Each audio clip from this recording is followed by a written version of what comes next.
Twelfth. आज हम आप लोगों को कविता कैसे बनती है, ये आपका व्याकरण में चैप्टर है।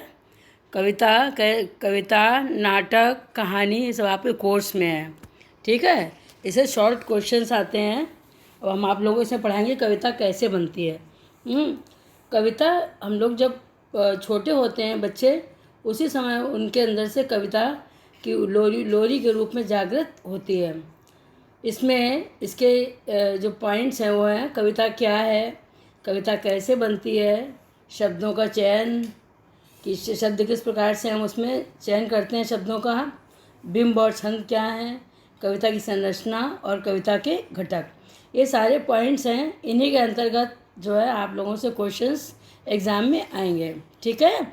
तो कविता कैसे बनती है, इसके 6 पॉइंट्स हैं ये, इन्हीं को हम आपको डिटेल में भी समझाएंगे।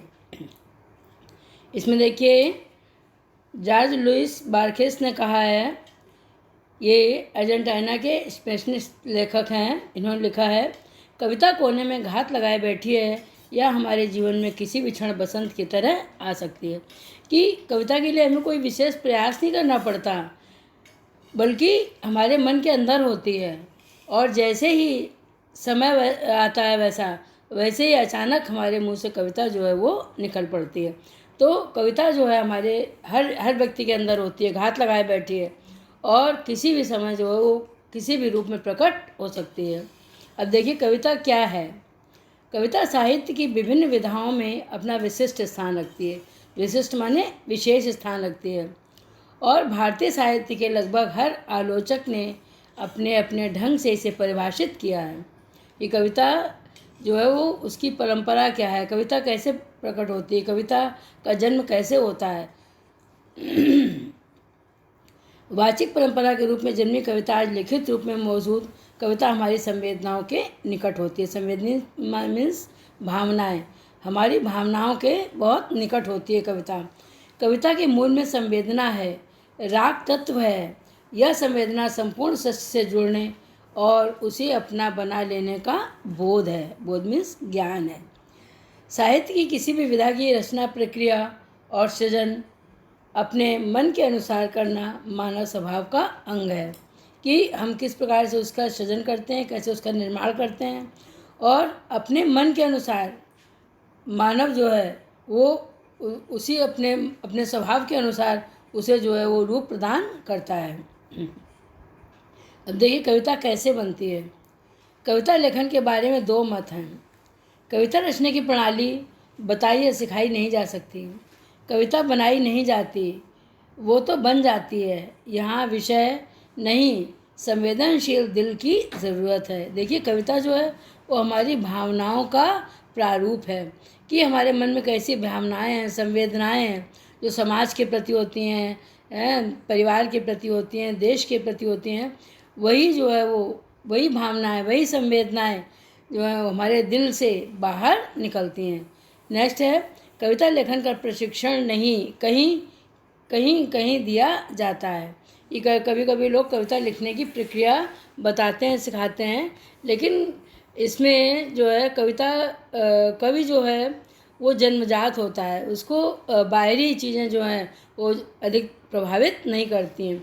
लेकिन कभी कभी समाज में ऐसी घटनाएं होती हैं, ऐसी चीज़ें हमें दिखाई देती हैं कि जिनके माध्यम से हमारे मन में काव्य सृजन की जो है प्रेरणा, हम उससे प्रेरित होते हैं।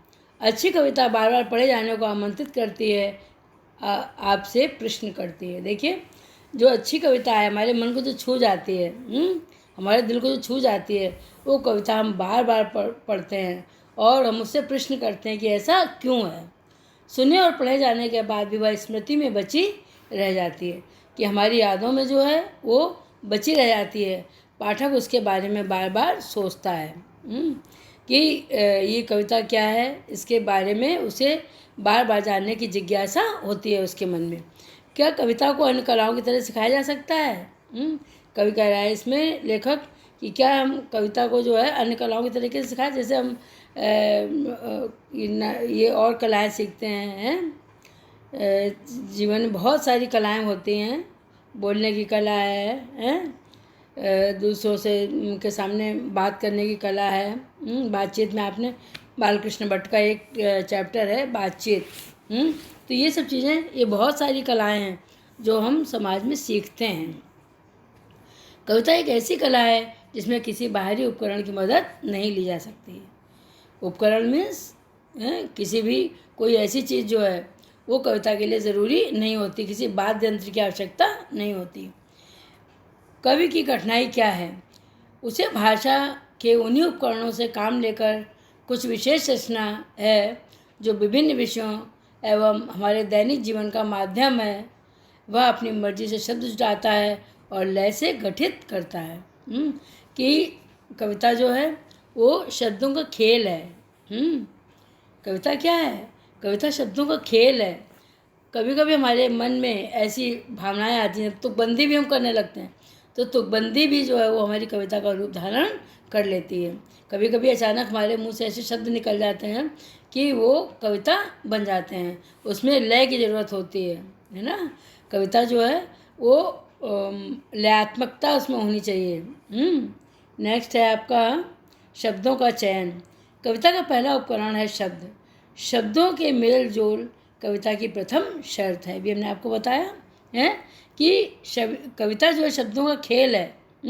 कि शब्दों को तोड़ मरोड़ करके हम इधर से उधर करते हैं, ये इसकी प्रथम शर्त है कविता की। रचनात्मकता सबकी भीतर है, बस उसे तराशने की ज़रूरत है। तुकबंदी, अभी हमने आपको बताया कि तुकबंदी क्या है कि अंत में एक से शब्दों का चयन करना। रचनात्मक आकार, शब्द और ध्वनि का खेल, खेल में अर्थ के नए आयाम। शब्दों के खेल से शब्दों की व्यवस्था। कि शब्दों, अभी हमने आपको बताया कि शब्द, कविता जो है वो शब्दों का खेल है। हम उसे तोड़ मरोड़ करके अनेक प्रकार से जो है वो अपने शब्दों के माध्यम से उसकी व्यवस्था करके कविता का रूप दे सकते हैं। नेक्स्ट है आपका, जैसे चोट जब पेशे पर पड़ती है तो कहीं ना कहीं एक चोर कील दबी रह जाती है जो मौका पाकर उभरती है और उंगली में गड़ती है। ये देखिए, इसमें उदाहरण ये दिया गया है कि पड़ती है, उभरती है, गड़ती है। तो ये जो तुकबंदी है शब्दों की, यही जो है वो कविता की एक आवश्यक शर्त है। इन पंक्तियों में पेशे पर चोट यानी उचित मेहनताना न मिलना और उपेक्षा के भाव पर बल है। इन्हीं पंक्तियों की संरचना को बदल लेने पर अर्थ भी बदल जाएगा। अगर आप इसकी कविता के शब्दों को बदल देंगे तो आपका इसमें अर्थ भी बदल जाएगा। ठीक है। पड़ती है पेशे पर चोट जब, तो चोर कील न कहीं एक रह जाती है दबी, उभरती है जो मौका पाकर और गड़ती है उंगली में। अब देखिए, इसमें और उसमें दोनों में फ़र्क हो गया। इन पंक्तियों की संरचना बदल देने से चोट पर अधिक बल हो गया, पेशे की चोट पर कम। कि पेशे की जो चोट है उस पर नहीं है, बल्कि चोट पर ही बल दिया गया है, संरचना पर बल दिया गया है उसकी।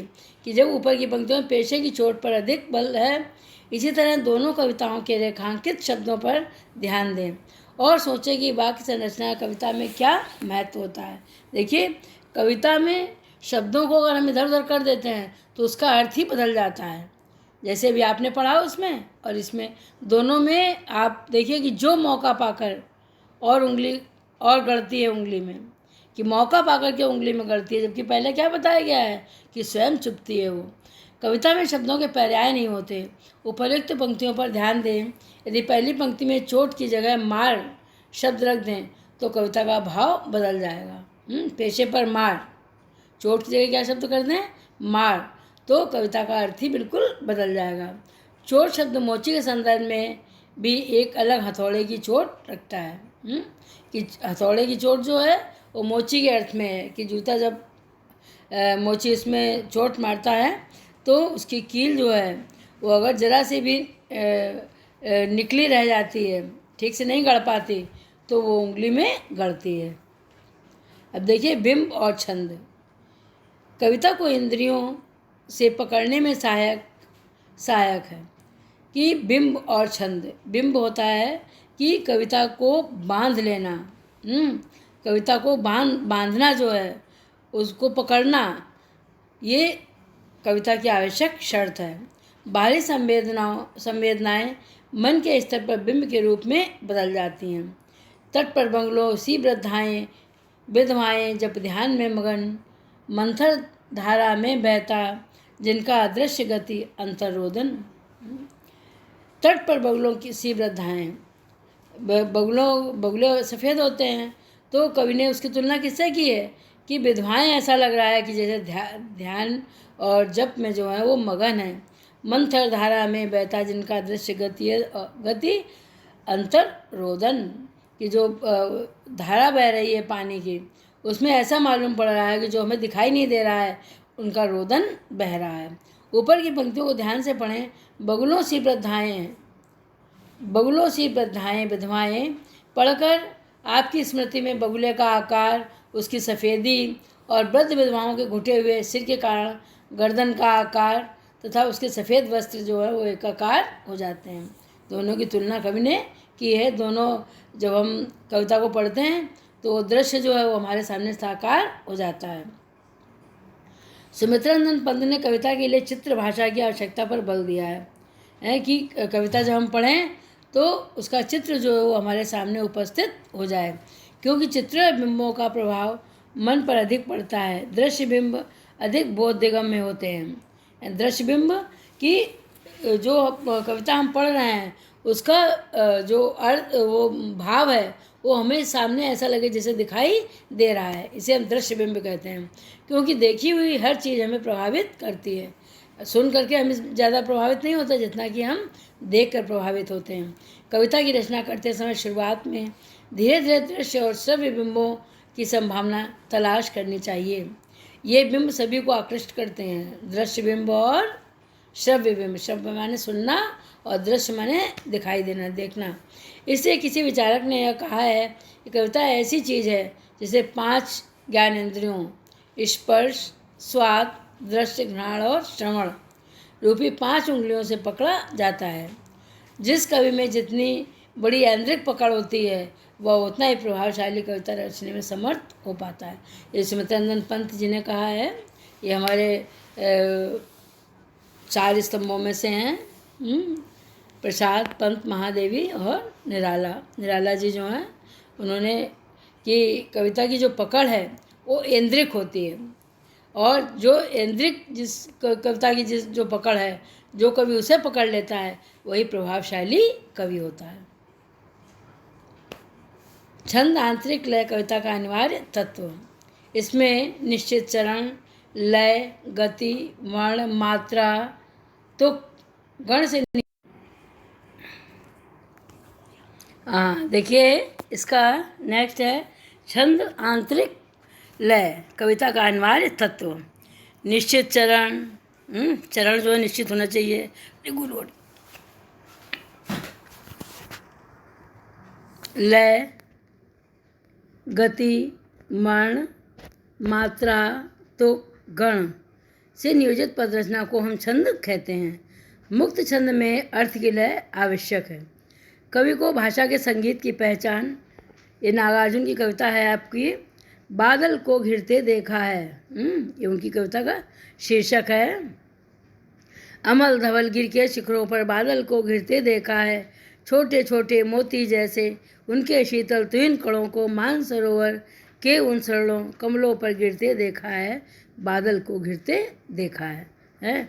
इसका ऐसा मालूम पड़ा कि जैसे दृश्य जो है वो सामने बिल्कुल उपस्थित हो गया है कि अमल है, स्वच्छ धवल सफ़ेद गिर के शिखरों पर जो है पर्वत के चोटियों पर बादलों को घिरते हुए मैंने देखा है, छोटे छोटे मोती जैसे उनके शीतल तुहिन कणों को, तुहिन शीतल तुहिन है, कण ओस के कण ठंडे जो हैं वो मोती जैसे हैं, मानसरोवर के उन सरलों कमलों पर गिरते देखा है, बादल को गिरते देखा है।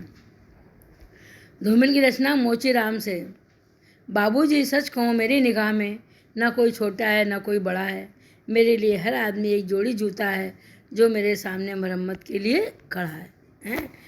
कि मोची जो है वो उसके लिए कोई बड़ा और छोटा नहीं है, उसके लिए हर व्यक्ति जो है वो एक जूता है। वो जो उसके सामने अपनी मरम्मत कराने के लिए उसके पास खड़ा है।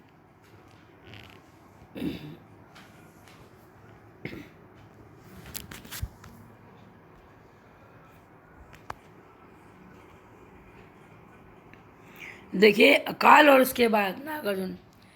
कई दिनों तक चूल्हा रोया, चक्की रही उदास, कई दिनों तक कानी कुतिया सोई उसके पास, कई दिनों तक तय लगी भीत पर छिपकलियों की गश्त, कई दिनों तक चूहों की भी हालत रही शिकस्त।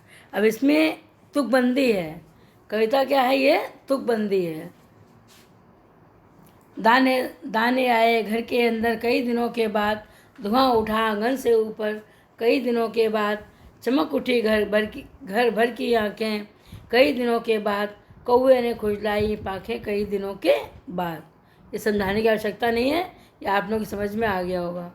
कविता की संरचना: शब्दों का खेल, परिवेश के अनुसार शब्द चयन, लय, तुक, वाक्य संरचना, यति, गति, बिंब, संक्षिप्तता के साथ साथ विभिन्न अर्थ स्तर आदि से, कि इन चीज़ों से जो है कविता की रचना होती है। अभी हमने आप लोगों को पढ़ाया था कि शब्दों का खेल है कविता। ये हमें समाज के अनुसार, परिवेश के अनुसार, वातावरण के अनुसार जो है वो हमारे अंदर विकसित होती है। ठीक है। अब कविता के मुख्य घटक हैं, ये आप लोग लर्न कर लीजिएगा। भाषा का सम्यक ज्ञान, शब्द विन्यास, छंद विषयक बुनियादी जानकारी, अनुभव और कल्पना का सामंजस्य, सहज संप्रेषण शक्ति, भाव एवं विचार की अनुभूति, ये इसके घटक हैं। ये आप लोगों को लर्न करने हैं। ये क्वेश्चंस में आते हैं आप लोग एग्ज़ाम में। ये कविता के मुख्य घटक क्या हैं, कविता की संरचना कैसे होती है, तो ये सब नोट्स मैंने आपको दिए हैं। आप लोग इसको लर्न कर लिएगा। लर्न करने से ही आप ये क्वेश्चंस आगे वाले कर पाएंगे। अभी देखिए, आपके प्रश्न भी हैं। ये प्रश्न जो हैं वो आप लोग अपनी कॉपी में, और ये सारे नोट्स जो हैं वो आप लिख लीजिएगा। उसके बाद कविता से आप क्या समझते हैं, कविता लेखन में सबसे पहला उपकरण किसे माना जाता है, प्ले विद द वर्ड से क्या अभिप्राय है, कविता के लिए आवश्यक कोई 2 घटक बताइए, विद्यार्थी रचनात्मक शक्ति और ऊर्जा को कैसे बाहर लाया जा सकता है। ये आप लोग प्रश्न, अब ये दीर्घ उत्तर हैं। इसमें सारा आपको ये दिया हुआ है, इसमें आप लोग लर्न कर लीजिएगा कविता के लेखन के आवश्यक घटक क्या हैं। ये सब इसमें हम दिए हैं, नोट्स आप लोगों को भेजेंगे, आप लोग कर लीजिएगा। हाँ देखिए, आप लोग ये सारे नोट्स जो भी मैंने आपको समझाए हैं, ये सब आप लोग अपनी कॉपी में नोट करिएगा। इसको पॉज करके बड़ा बड़ा करके आप लोग अच्छे से नोट कर लीजिएगा। कोई भी चीज़ आपकी छूटनी नहीं चाहिए। इससे एग्ज़ाम में प्रश्न जो हैं ज़रूर आते हैं। ठीक है, सारे नोट्स अच्छे तरीके से बना लीजिएगा। मैं आप लोगों को भेजूँगी ये। Thank you.